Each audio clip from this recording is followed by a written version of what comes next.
Il y a aussi les affirmations proposées par certains défenseurs de l'islam. L'évangile aurait été falsifié, les chrétiens proposeraient une version tronquée de l'histoire véritable. Bonjour, je m'appelle Timothée Minard. Après avoir été pasteur baptiste pendant 9 ans en France, nous avons déménagé en famille à Tananarive, la capitale de Madagascar. Depuis 3 ans, j'y suis professeur à l'Institut supérieur de théologie évangélique. Ma spécialité, c'est l'étude du Nouveau Testament. Et je suis là pour vous parler un peu de ce nouvel ouvrage, Une foi des arguments. On m'a confié pour cet ouvrage la rédaction d'un chapitre sur la fiabilité des évangiles. Ce bel ouvrage a pour objectif d'aborder les points les plus débattus lorsque les chrétiens discutent de leur foi avec des personnes qui ne partagent pas cette même foi. Comme son titre l'indique, le livre fournit des arguments en faveur de la foi chrétienne, sur tous ces points débattus. C'est donc un guide utile à avoir dans sa bibliothèque, qu'on va pouvoir consulter à chaque fois qu'on fera face à des objections à la foi chrétienne, ou lorsque l'on souhaitera tout simplement approfondir sa réflexion sur certains sujets sensibles. Les évangiles sont les livres bibliques les plus lus, les plus connus, les plus discutés. Pourquoi ? Parce qu'ils racontent l'événement qui est au cœur de la foi chrétienne. L'incarnation du Fils de Dieu, sa vie parmi les hommes, sa mort et sa résurrection. Par conséquent, c'est pas étonnant que les opposants au christianisme s'attaquent à la fiabilité historique des évangiles. Si l'on s'attaque à la fiabilité des évangiles, c'est quelque part au cœur de la foi chrétienne que l'on s'attaque. Si les évangiles ne sont que des fables, que Jésus n'était en fait qu'un être humain parmi d'autres, qu'il n'a fait aucun miracle, qu'il a dit que des choses banales, alors le christianisme perd beaucoup de sa saveur.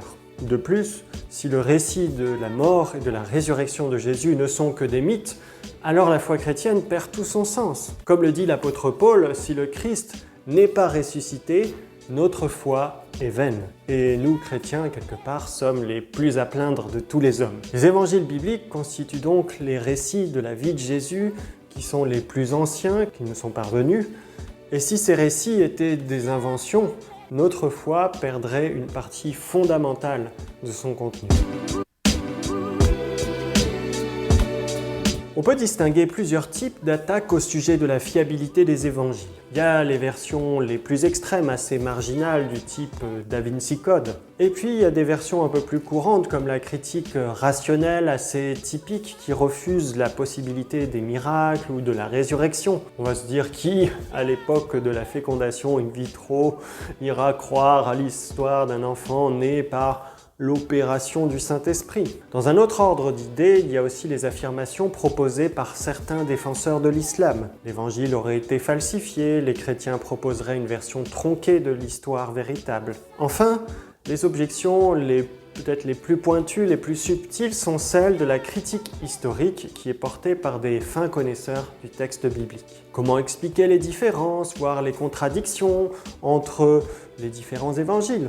Peut-on faire confiance à des récits qui ont été écrits par des chrétiens, donc forcément un peu partisans, pas très objectifs ? Pourquoi devrait-on se fier davantage aux évangiles bibliques qu'aux autres récits sur Jésus, comme par exemple les évangiles apocryphes? Ce sont un peu toutes ces questions qui sont abordées dans ma contribution sur la fiabilité des évangiles. Dans ce chapitre sur la fiabilité des évangiles, j'essaye tout d'abord d'introduire le lecteur à la méthode historique, car les questions difficiles sont de cet ordre. Comment fait-on de l'histoire ? Comment savoir ce qu'il s'est réellement passé ? À partir des sources que nous avons à notre disposition. Ensuite, j'essaye de souligner la valeur historique des évangiles bibliques. Premièrement, ce sont là les sources les plus anciennes que nous disposons au sujet de Jésus. Deuxièmement, les évangiles ont été écrits dans un genre littéraire qui n'est pas celui du roman ou du mythe, mais bien du récit historique. Enfin, de nombreux détails des évangiles montrent de façon assez objective, je crois, qu'il s'agit de récits crédibles. Dans le fil de la discussion, j'aborde aussi la question des évangiles apocryphes, l'histoire de la recherche critique sur les évangiles. Mais j'en dis pas plus et je vous laisse découvrir tout cela par vous-même. Une foi des arguments est un ouvrage qui s'adresse à un public très large. Que vous soyez jeune ou moins jeune, nouveau dans la foi chrétienne ou engagé depuis de nombreuses années, que vous ayez une responsabilité dans l'Église ou pas, cet ouvrage, je crois, pourra vous être utile. Et même si vous n'êtes pas chrétien, que vous n'êtes pas croyant, mais que vous vous posez des questions sur la foi chrétienne, je pense que vous pourrez y trouver un bon nombre de réponses. Vous pourrez vous le procurer dans votre librairie chrétienne habituelle ou sur le site de la Maison de la Bible à maisonbible.net.